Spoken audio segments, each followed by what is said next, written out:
It's never too late to reimagine your life and chase new dreams. Whether your life right now is lacking the spice or the thrill or the essence that you wanted to, whether you had a dream that you were chasing in the past and that dream kind of fell by the wayside and now you're living the life that you're living, or whether you're going through a challenge or a difficulty or something that you never could have expected pops up into your life and you have to change everything. And you're wondering, how do I navigate these times and create new goals, new dreams, new possibilities? That's what we're talking about today with our very, very special guest and my new friend, Robert Pardi. And I'm going to introduce you to Robert, but there's only one fee for this broadcast. Okay. We're not going to show you an ad. We're not going to play a sponsor.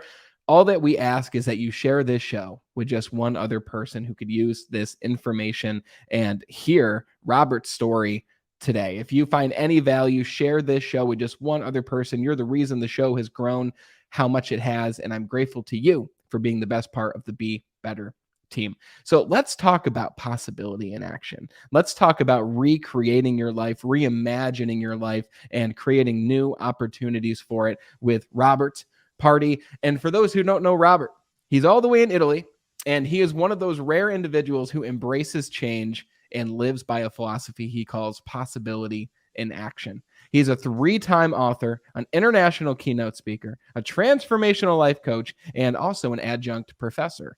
He reimagined his life to achieve new dreams, and he chose to leave his comfort zone by changing absolutely everything. And now he shares these life lessons with you through his work as an example of possibility in action.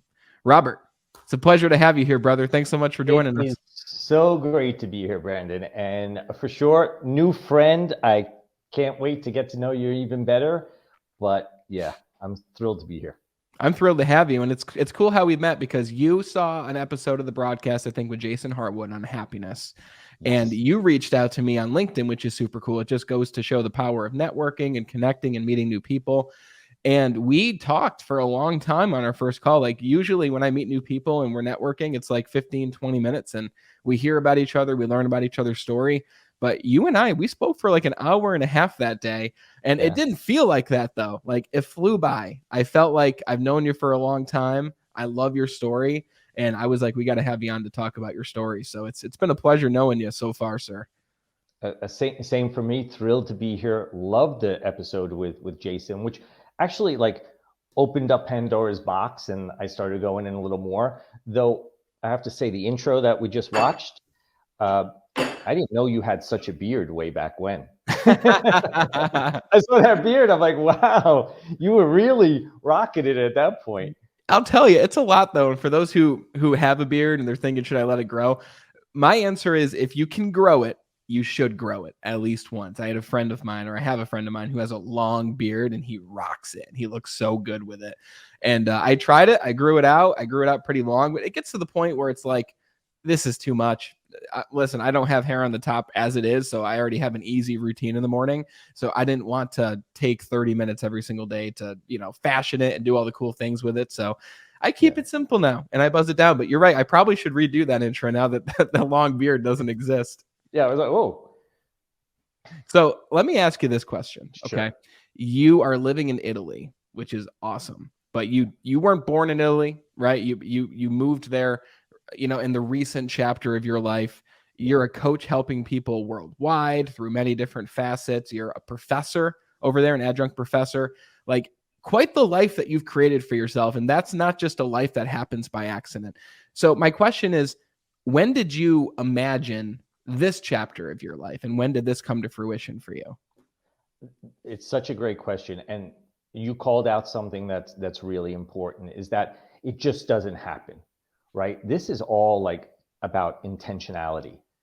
And I talk about this all the time, that there are moments in our life, actually any of the moments, the intro that you talked about when you introduced me, it's about, if you're wondering there's something else out there, like if you are in that state, there's got to be something else. That's a signal to start to look outside, right?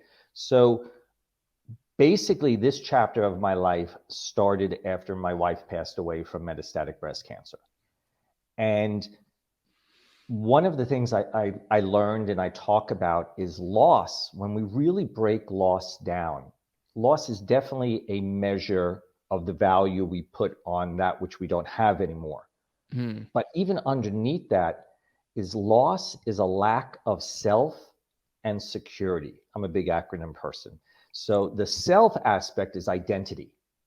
And the security is the world doesn't seem safe anymore because everything you had sort of vanished. Mm. And I realized at that point in time, I'm like, okay, I don't know who I am at this moment because she became my purpose and all of that.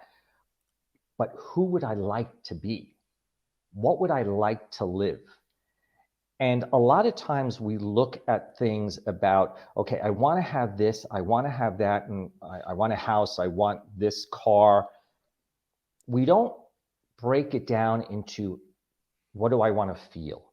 What's the lifestyle I want? What do I represent? And so I looked at, wow, I accumulated a wealth of knowledge while I was with her. I was not a life coach before this moment. I was an investment banker, but I realized I really never was my wife's caregiver. Even though she had metastatic breast cancer for 11 years, she thrived up Hmm. until really the very end. But I was her coach. And so after she passed away, I realized what I missed was that sense of purpose of helping someone, of helping them achieve their dreams. So I looked at all that. I said, I have this resource now that is just so important for people to understand. What do I do with it? Yeah. And that led me to think about rebuilding my career. And then I said, what is the craziest dream I've ever had? And it was to live in Italy. Mm. And what I learned through Desiree, but also I'm a pretty open person, right? So I grew up in an abusive relationship with an alcoholic father. So that taught me a lot as well. And I just looked at all that and I realized, you know what? Everything is impermanent. And so there's really no right time to do any of this. So let me go and let me attempt to live those dreams. And I use the word specifically attempt because today, try, when we say try is all about the excuses of why we might not make it. And it's not as motivating to me. So I always talk about attempt. And I said, all right, you know what? Let me attempt this. Instead of asking myself, what if I fail? Let me ask myself, what if I succeed? Actually, I asked myself, what if I effing pull it off? But because that was the motivation, that was the thrill. Like we're here to craft a life. We're here to get to know ourselves. And one of the things I learned that's all part of this possibility and action thing that I talk about is that life is an inward journey meant to be expressed outward. Mm. We have to go in, we have to understand who we are because we're unique. We have desires, we have dreams that might fall out of the scope of what we were told is the path. You know, if you think back 40 years ago, it was, you know, a house, a white picket fence, 2 children, and a car, right? So, and a job for life, which we don't have anymore. So I looked at that and I said, okay, if I'm the craft person here, I'm the designer of everything, what do I want it to be? And what I learned in crafting, and I'm really lucky because here in this little town I live in, there's actually a sculptor. And if you watch someone sculpt, they're chipping away all the unnecessary to get to the core. Mm. And I pulled that into myself, saying, okay, all of this stuff that I think I need or I want, or it really is sort of noise. What's the core of the life I want to live? And that became a lifestyle. And from that, I worked backwards Mm. and I reverse engineered my life. How to Meaning you're at the impose end my result, and then you look and say, okay, what happened right before the end result? What happened right before that until you reach the point where you are now? exactly. Fascinating. I Exactly. want to dive into several of those aspects. First, I love Sure. that acronym of loss. I've never heard that before, which is the lack of self and security. And it's so true. And I like how you said the way that we react to loss depends on the value that we put on what we had before we quote unquote didn't have it or lost it, right? So I'm curious. I want to go back to who Robert was before Desiree's diagnosis, right? Because you don't ever expect to receive that news. Like, I can only imagine the shock that it was when she went in for that exam, and you learn, oh, this is now a part of our reality. This is real. This is us, right? So my question for you is, first, how old were you when Desiree was diagnosed? Sure. She was diagnosed right before her 31st birthday. Okay. And so now we're talking back in 1998. Mm-hmm.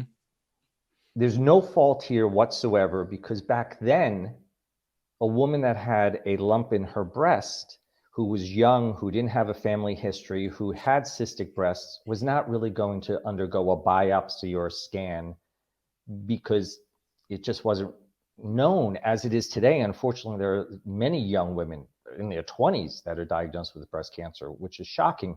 Yeah. So my wife had found the lump basically a year before, and they said, don't worry about it. And what wound up happening is I was offered a job in Abu Dhabi.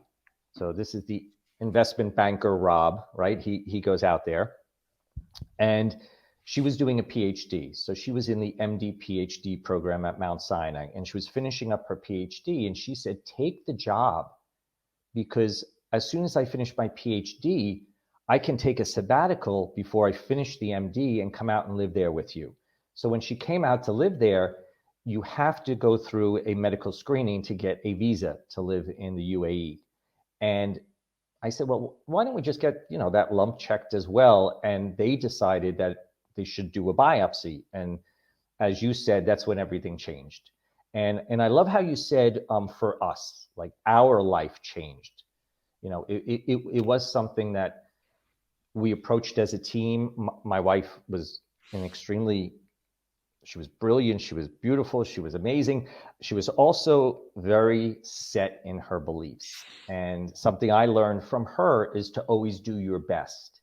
Mm. And so my wife didn't know her GPA 4.0, by the way. She didn't know her grade, her score on the MCATs or anything like that, because she's like, I just want to know my best. So when she was diagnosed, she said, Robert, I know enough of medicine now to be dangerous to myself. Mm. I don't want to know anything. You handle this.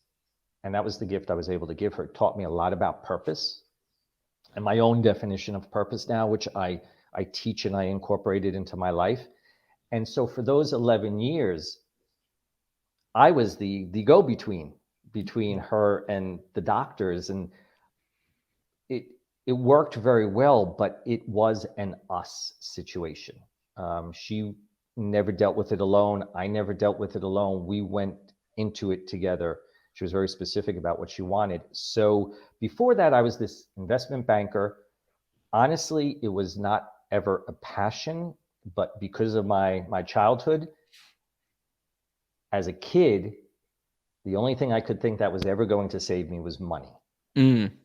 And so I was going to do everything I could to make sure I had money, to be independent, to be free, all those things in my mind, which of course, through the arc of a diagnosis, and especially 11 years, you realize that while money can alleviate some things, the money couldn't save her. Yeah. And so you start to look at, well, is this money really worth sacrificing everything for? And I started to learn the difference between sacrifice and investment, opportunity cost, which comes from my world. And that all came together to build the new dreams. But so that's who I was before the diagnosis. What were your goals before her diagnosis? Like, what were your goals together? And where this is leading to is, what were your goals before? And the moment you discover, right, how did your goals change? What did your focus become? What did your next steps look like? Like, who were you before? And then it's just interesting how your life can change in literally a moment. Great question. And it literally, in a way, was a moment, right? My goal, because I never really questioned, right? That kid inside me was very well alive, even having met my wife. And we met, she was 17, I was 19. We got married very young. So we grew up together as well. But I was this this broken kid, let's say, that needed the money. So my goal really was just to excel in investment banking. Mm-hmm. She was going to be, the brilliant doctor. We were going to live in a penthouse in New York City. We were going to live that yuppie lifestyle. And even though for 13 years we lived in a 6-flight studio walk up with a Murphy bed, and she would always yell at me. She's like, "Gotta move into an adult place." I'm like, "No, we have to save money." So, so my goal really was nothing more than thinking about money, thinking about safety, having the nice house, having all the nice things that seemed a measure of success. If you want me to jump forward to how that all changed, the moment she was diagnosed and they gave me, the 3-year life expectancy because it was already late stage cancer, I just thought about how do we live well together? How does she see how much I love her? How do we embrace the moments we have?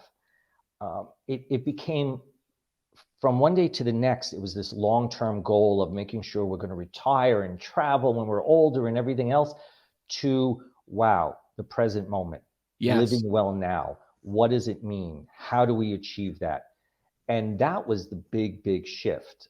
Career-wise and everything else, it didn't even factor into my mind because I couldn't think of like my career. I eventually Mm-hmm. left it to not to take care of her as much as I wanted to support her. Yeah. I wanted to make sure she wanted to become the founding director of palliative care at New York Hospital, even though she had metastatic breast cancer. Yeah. And I figured, okay, I'm going to stand next to her, and that might be a 24/7 job. I don't know what it will be, but I need to be here 24/7 to help her achieve her goal.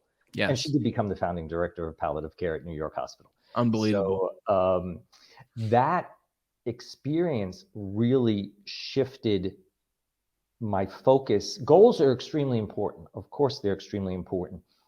But in one moment, the facade that we can predict and we can put a plan in action to bring us to a point collapsed. And it was shown for what it was, is just a sense of control of the incontrollable or uncontrollable. Sometimes my Italian gets in the way. So the uncontrollable, like I was fooling myself of, working hard, putting this money in the bank. It was going to build a great life. Yeah. The great life, I realized, and what I say now is, an extraordinary life comes from valuing the ordinary moments. Mm. That's where it takes place. And so all this forecasting, it was a serious, a lot of work on my part. My wife seemed to have a much easier job with it. And I think maybe because I was getting the information of how the diagnosis was going, and Mm-hmm. she wasn't.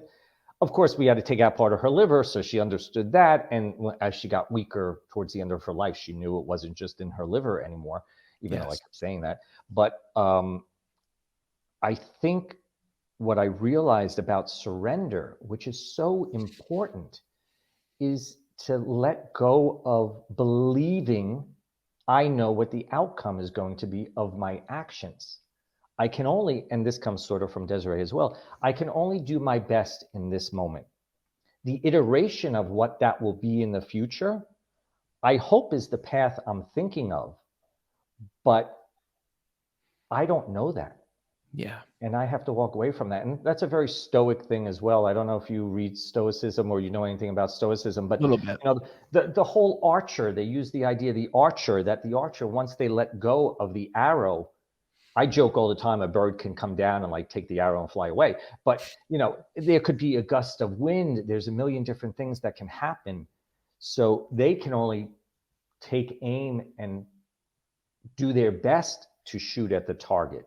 But from the moment of launching up until the target, there are variables out of their control. And I learned that. And that was so valuable. I have to tell you, that was the most valuable thing. It wasn't easy. When they were telling me the cancer was spreading, now here I grew up with an alcoholic dad, right? I found myself drinking. I didn't know how to internalize the information. I just didn't know really what to do. And then one day I saw her trying to help me. And I was like, oh, that's not the way this equation's supposed to be. Yeah. I got to pick myself up here, which was a great learning lesson as well. How long Because into this was this? Because they gave her an initial timeline of 3 years, but I believe you mentioned to me before that she lived for nearly another decade after the 11, diagnosis. yeah, 11 years. 11 years. Wow. So we didn't, back then, they didn't have the technology they have today. So I believe it never really did go away now that I look Hmm. back on it. But there was like this 9-month period where they were saying that she was in remission. And then they called me up and said her last scan showed that there's a tumor in her liver. And they didn't have PET scans. So, a CAT scan has to wait until it's a certain size that you'll really see it. So maybe it was always there. I don't know. So it was that moment. So that was about 2.5 years after all the chemo, radiation. She did a stem cell transplant. Then there was, all the reconstructive surgery and everything else. And that was for me the moment of, oh, this is not going to go away. Hmm. I learned to think of it as chronic, but that immediate impact was, there's nothing I can do now. Absolutely nothing. I felt I could do things while we were going through all the treatments as she did. Oddly enough, she was more relieved when it came back. Really? Yeah, and I learned at that point the idea of something called di dicletomies. I never remember the name. It's about a sword hanging over your head by a thread, and I can't remember the name now. But she said to me, "I don't have to worry anymore about it coming back. I can now Mm. just live my life." And I found that so fascinating in terms of, oh, the worst news possible has happened. And so we can just let it go now.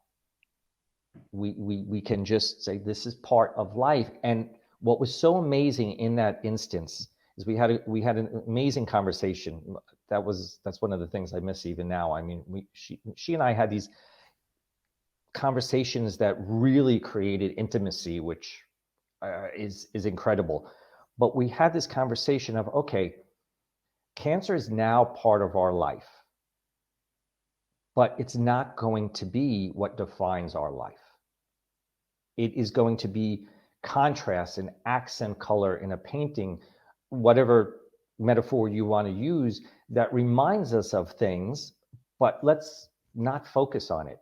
To the point where like, people would give her breast cancer books and stuff like that for Christmas, and she'd be like, throw this away, go donate this somewhere. Like, I don't want it in the house, Nobody wanted to listen to what she wanted, which was another interesting dynamic of the whole thing about creating boundaries, which I learned a lot about creating boundaries as well. Very, very important in life in general. But when you are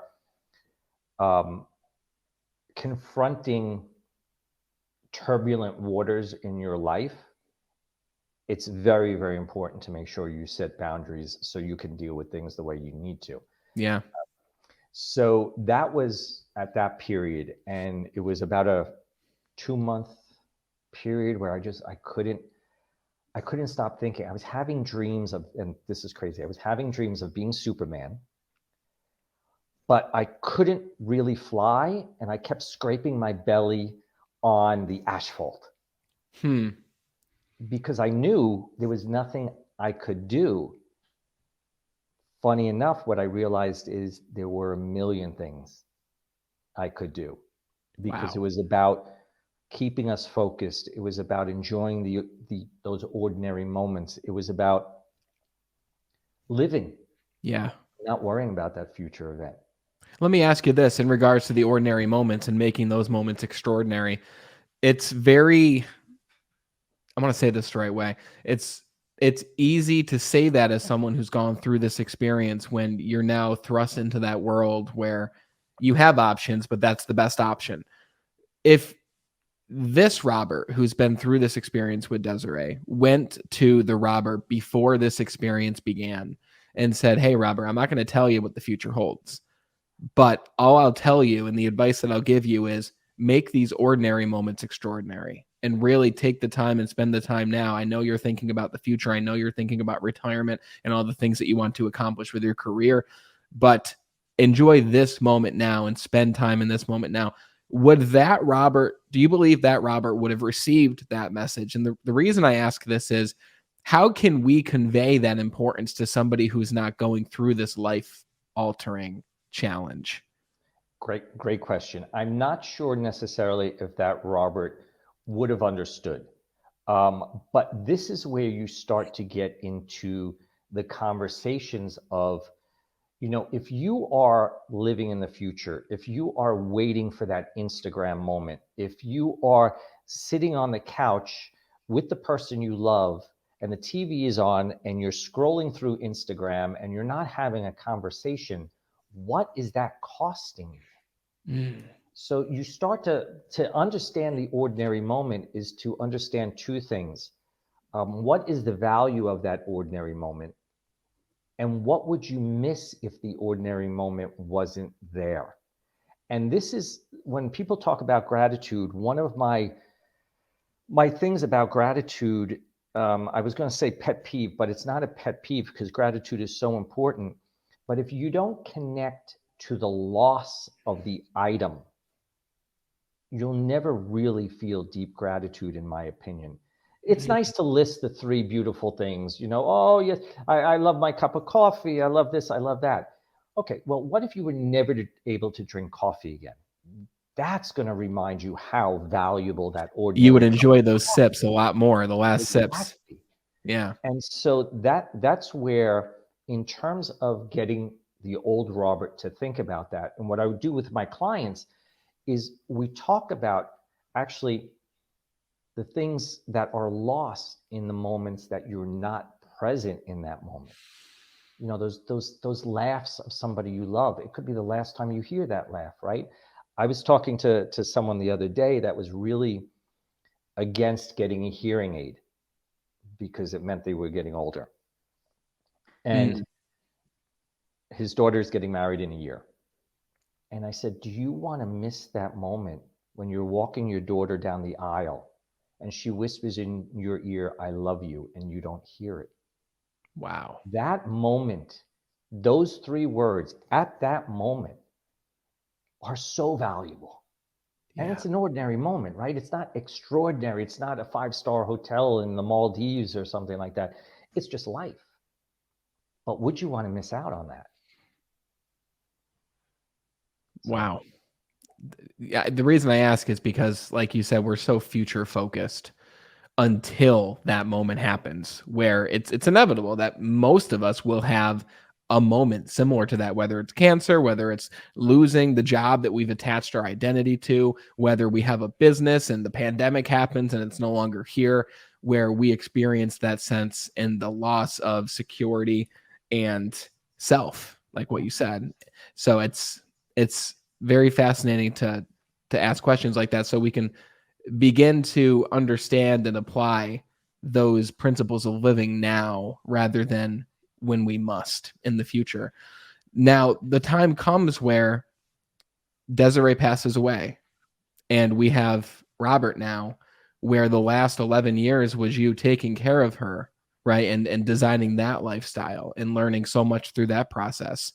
Who is Robert directly after? And how do you go on from that moment to then craft this lifestyle that you're living today? Sure. That Robert was a complete mess. A complete mess in the fact that I was, this sounds odd for any of the listeners. It sounds odd that I was okay with her passing because I knew the extent of the disease. I knew the pain that she was in, which was managed very well, but I still knew the pain. And she made the decision, let's say, also to pass because she was very much in control of her care, even though I was the middle person.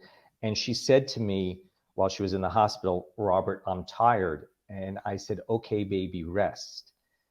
I knew she was telling me to transition to comfort care. Mm. And I went to speak to the doctors. I came back, she was asleep. And actually, she never woke up. She then fell into a coma. And so those were our last words. And I knew, because I learned through her being a palliative care doctor, there's a difference between extending life and extending death. And so that moment was a natural moment, and I had to accept that. Yeah. But for me, who was I? Where did I belong? What was the future? I was so lost. So what did I do? The little Robert inside me came back and said, "Safety, go make money." And I Yeah. ran back to Dubai. I took my job back, and there I was, making money, living in a five-star hotel, having crazy experiences.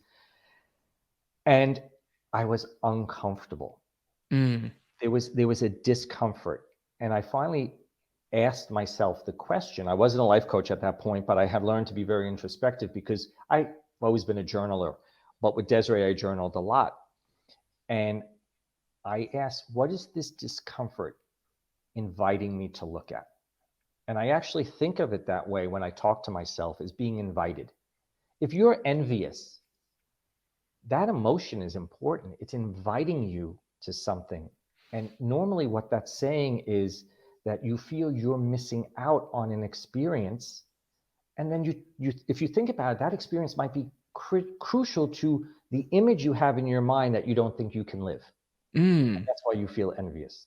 So I looked at that discomfort and I realized it was because I became static.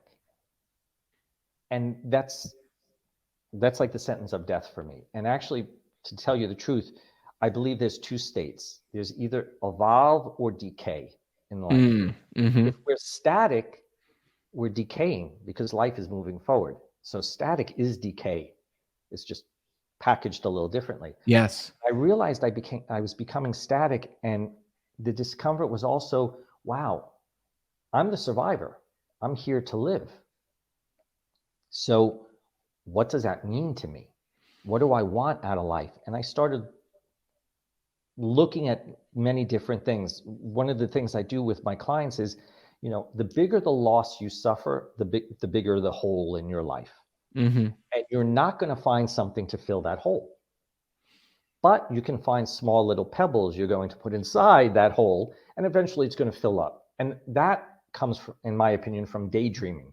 So I started daydreaming about, wow, what would I like to do? What would it excite me? What would inspire me? What would be the story I would want to look back on? And that, to me, for the listeners, is, this train we're all on is a terminal train. We might not have a diagnosis yet, but there's a day that it all ends. So what is the story you want to look back on? And I asked myself that question at that point. I work through a lot of grief. I'll throw out another acronym. So grief for me is dealing with guilt, rumination, impermanence, expectations, because my life was supposed to be a certain way. I was not going to be living with my beautiful blonde wife in a penthouse in New York anymore, and the fear of moving forward. And that fear, the most amazing thing about that fear is it's part of an equation for change. When the discomfort of where you are becomes greater than the fear of moving forward, you'll move forward. What And was that moment for you when you're back in the investment banking world? What was the moment that you said, I'm taking it to that next chapter now? This is the transition point. Was it a moment in time? Did something happen, or did it finally just become too much? two things combined. My wonderful friend and business partner insisted I buy a Rolex, or he was going to give me a Rolex, because I needed to play the part. And I was wearing the Rolex, and I looked at it, and I'm like, this is not the part I want to play.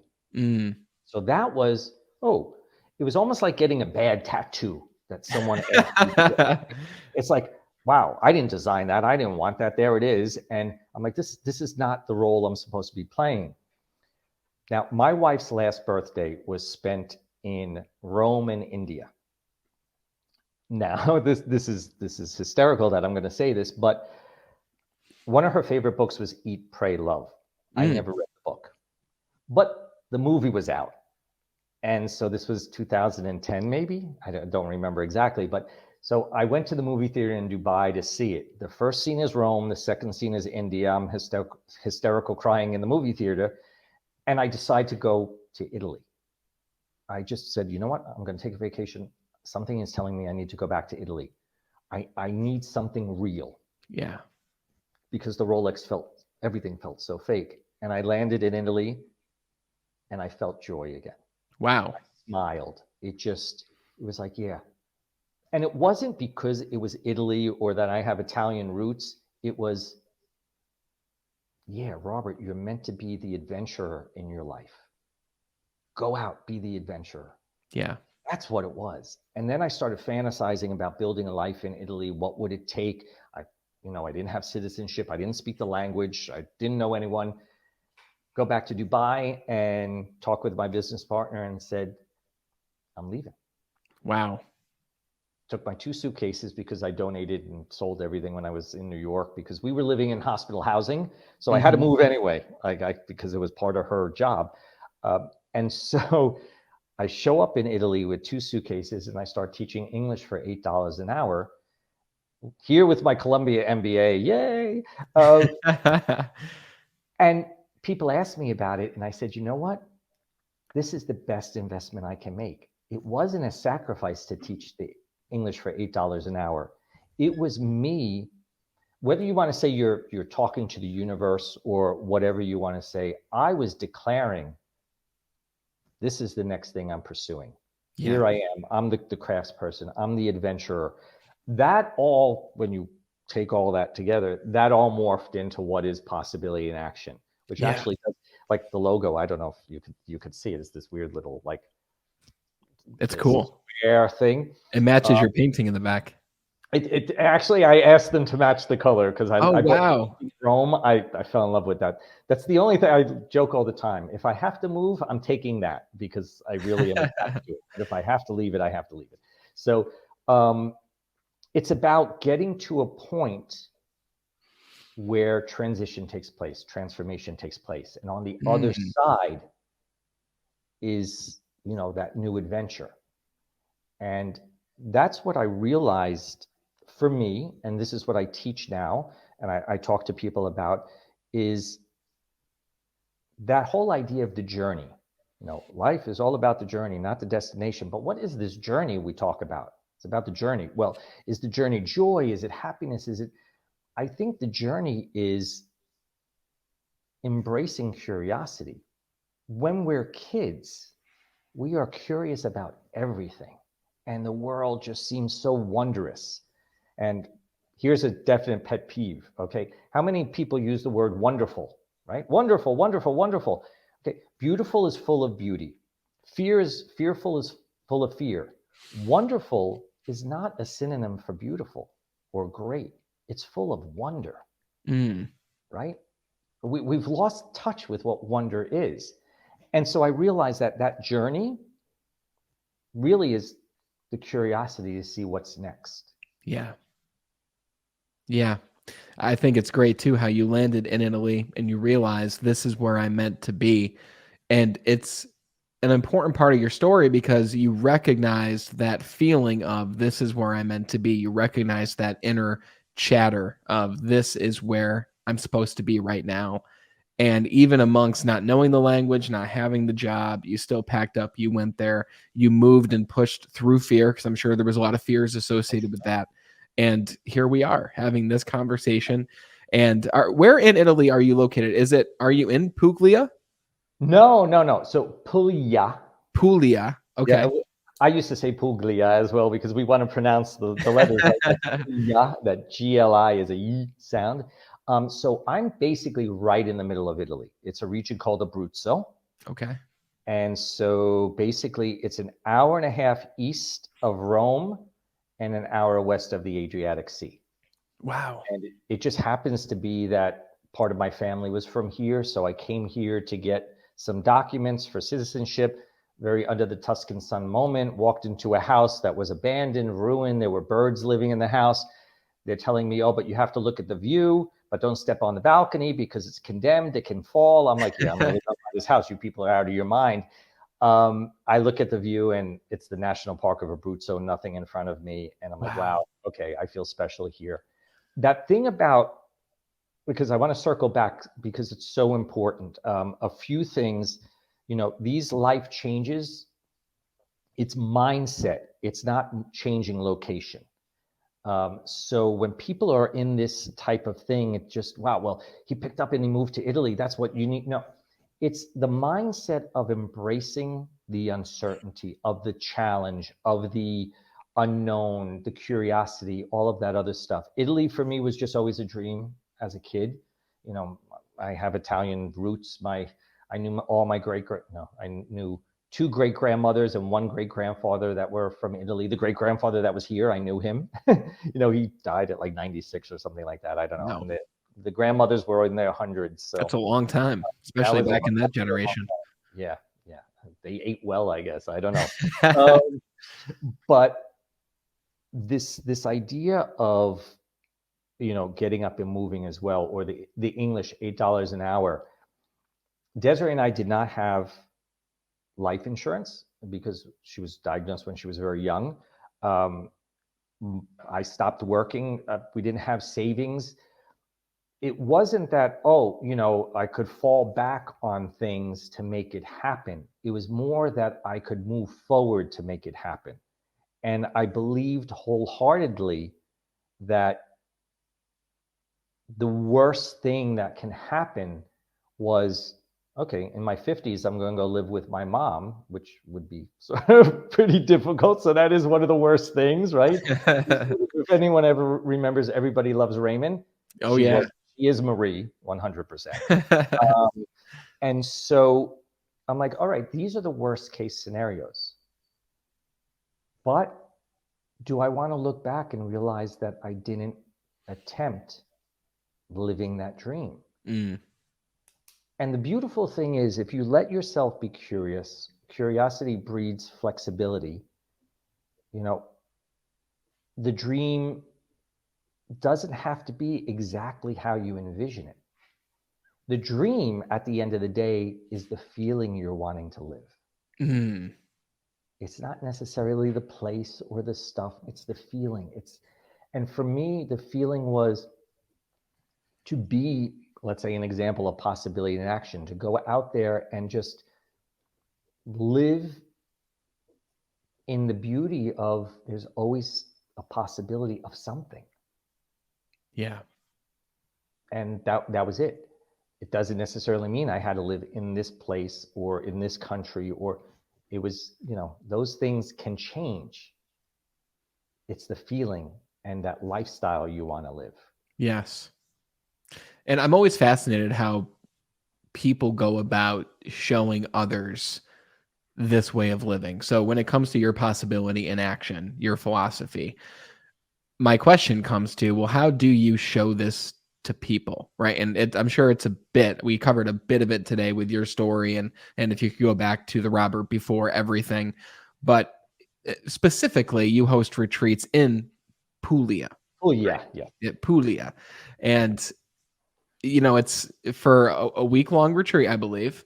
Like, how do you go about instilling these beliefs and, like what you said, not just changing location, but refastening and transforming your mindset? How do you help people? And I guess the question is better served this way. What is the process that you bring people through during that short window of time in order to instill changes in the mindset? Sure. And it's a great question. I just realized that, if you think of booyah, you just change the B to P, booyah. It's Booyah. booyah. It's sort of Booyah. that way. But, you know, it's funny because I don't necessarily have, when it comes to the retreats, I don't necessarily have a strict process. What we do is we use in the retreats, the places are examples of things. So we'll go to Matera, which is in Basilicata, And that's where The Passion of the Christ was filmed, if anyone remembers that movie. But it's all these old cave homes. And I start talking about, Plato's analogy of the cave, and how if you had your back to the light and that's all you could ever do, the shadows that were projected in front of you would become reality. And so we Wow. talk about, what are the shadows that you've given life to in your life that aren't real? And those are limiting beliefs and fears and things like that. We go to another place, which is a castle, which was quickly in the first Wonder Woman movie. Hmm. When she goes and she gets, I don't know, some sort of sword or something like that, but that was that castle. Um, but supposedly it housed the Holy Grail. Wow. And so we have a conversation after going through that. We use it as something experiential, right? It's there, you're there. So what is your Holy Grail? Hmm. Are you coveting it? Do you set boundaries like a castle? Is it the most important thing to you? If it is, why is it? If it isn't, why is it? Isn't it? The thing for me is that at the end of the day, we can dive into the whys forever. We can just go on this archaeological dig. It's never going to build anything. The action is what's going to build something. So when you get a sense of the why, that's great. But really, what I try to get people to, the shift in their mindset, is to move away from that archaeological dig and think about, yeah, I'm uncomfortable here. I would like to go there. So what's the first step? Yeah. Just get them to the point that, what's the first step? And we've heard this a million times, right? Journey begins with the first step and all of this other stuff. We have created a situation where we think the first step has to be really, really big. Mm-hmm. And it's not. If you want to, I don't know, learn how to paint, don't go buy all the equipment today or start taking classes. Maybe just go watch a class. See if Yeah. it's really something you want, right? So, and that's a philosophy that's called Kaizen, actually. And Kaizen is a business philosophy. My understanding is we gave it to Japan after World War II. Toyota internalized it, and that's how they became the number one car manufacturer. It talks Interesting. about incremental improvements. It's slow progression, which compounds. And here's something, this is the economics background that comes out of me, and I talk to people about this all the time. Everything compounds. So the actions you're taking, are they positive or are they negative?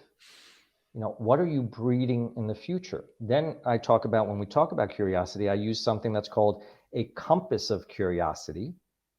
And it's really to think about, okay, how am I approaching the day? And I use an acronym BEAM, and the B, let's say, is beliefs. Are your beliefs limiting or are they empowering? The experiences you're having, are they uplifting or do they drain your energy? And so you think about during the day, wow, am I really living on the side of positivity and the way I want to live, or am I falling into old behaviors? And it's the awareness. So, while I'd like to say there's this magical formula, it's not, because it's really based on the group of people. But what we do is we use these places as a backdrop for things like Yeah. Alberobello, or those round homes, the cone homes. I don't know if you know what they look like, but I think so. they were actually constructed to be deconstructed and reconstructed, because when the tax people would come, you could take down the walls, and you didn't have to pay taxes way back when. Creative. That seems to be a theme in Italy, as far as I can find out, that nobody liked to pay taxes, but nobody does really. But so that's the experience. But at the end of the day, it's to walk away and say, okay, yeah, I'm angry right now. What do I have to do to get out of feeling angry? What's one step I can do? That's really what the beginning of the mind shift is. Yeah. And it's interesting because that empowers people. That's what's so crazy, because we don't realize how much under control the way we live life is. The way we live life is the way we talk to ourselves, our perspective, the way we see things.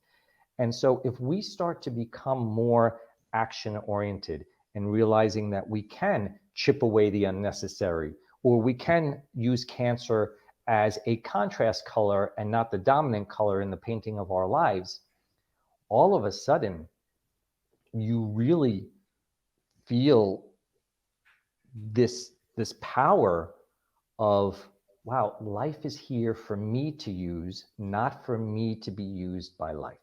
Yeah. It's very clear to see how that term of possibility and action came into play.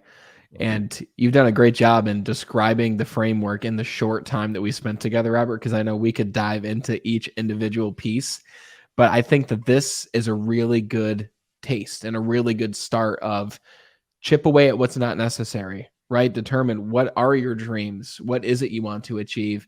And taking that first step that's so valuable of not making a mile long leap, but going to watch the art class or maybe watching a YouTube video on what this new profession that you're thinking about looks like, or, looking up images of the place that you want to move to and go to and asking yourself, why do I want to do this? Like taking that first small step. That's the fifth P in my framework, which is the 5 Ps of performance, which is progress. It's not giant progress. It's 1% progress every single day. And that 1% compounds.